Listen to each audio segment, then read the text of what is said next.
باپ اور بیٹے اور روح القدس کے نام میں آمین۔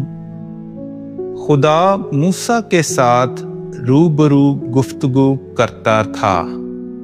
ہمارے لیے آج کی تلاوت خروج کی کتاب اس کا 33واں باب اور اس کی 7ویں آیت سے لے کر 11ویں آیت تک، اور پھر 34ویں باب کی 4تھی آیت سے 9ویں آیت اور پھر 28ویں آیت۔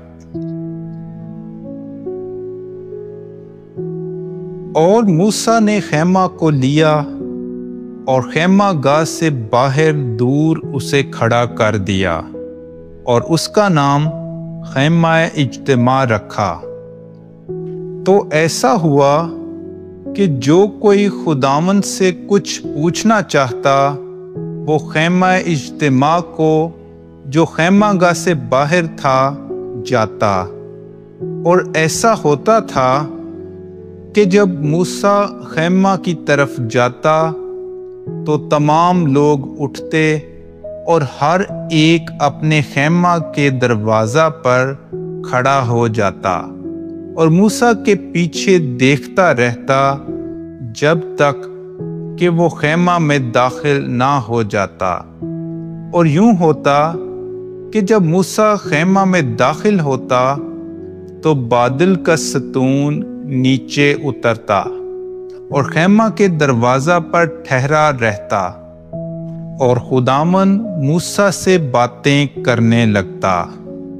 اور یوں ہوتا تھا کہ جب تمام لوگ بادل کا ستون خیمہ کے دروازہ پر ٹھہرا ہوا دیکھتے تو سب اٹھ کر اپنے اپنے خیمہ کے دروازہ پر سجدہ کرتے تھے، اور خداوند موسیٰ سے روبرو گفتگو کرتا تھا جیسے کوئی شخص اپنے رفیق سے گفتگو کرتا ہے۔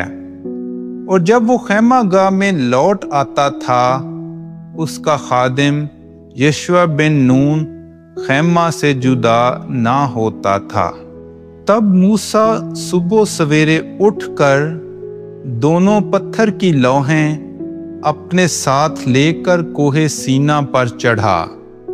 تب خداوند بادل میں نیچے اترا تو موسیٰ اس کے پاس وہاں کھڑا ہوا، اور اس نے نام سے پکارا خداوند، اور خداوند اس کے آگے سے گزرا، اور خداوند نے پکارا خداوند خدائے رحیم و مہربان، بڑے تحمل والا، بڑی رحمتوں اور وفاداری والا، ہزاروں پر مہربانی رکھنے والا، بدی اور خطا اور گناہ بخشنے والا، کوئی خطا کار اس کے سامنے بری نہ ہوگا۔ وہ باپ دادا کے گناہ کا بدلہ لڑکوں کو اور لڑکوں کے لڑکوں کو تیسری اور چوتھی پشت تک دیتا ہے۔ تب موسیٰ نے جلدی کی اور زمین پر گر کر سجدہ کیا اور کہا، اے خداوند، اگر میں تیری نظر میں مقبول ہوں تو خداوند ہمارے بیچ میں چلے، کیونکہ یہ لوگ سخت گردن ہیں، اور ہمارے گناہ اور خطائیں معاف کر اور ہمیں اپنی میراث بنا۔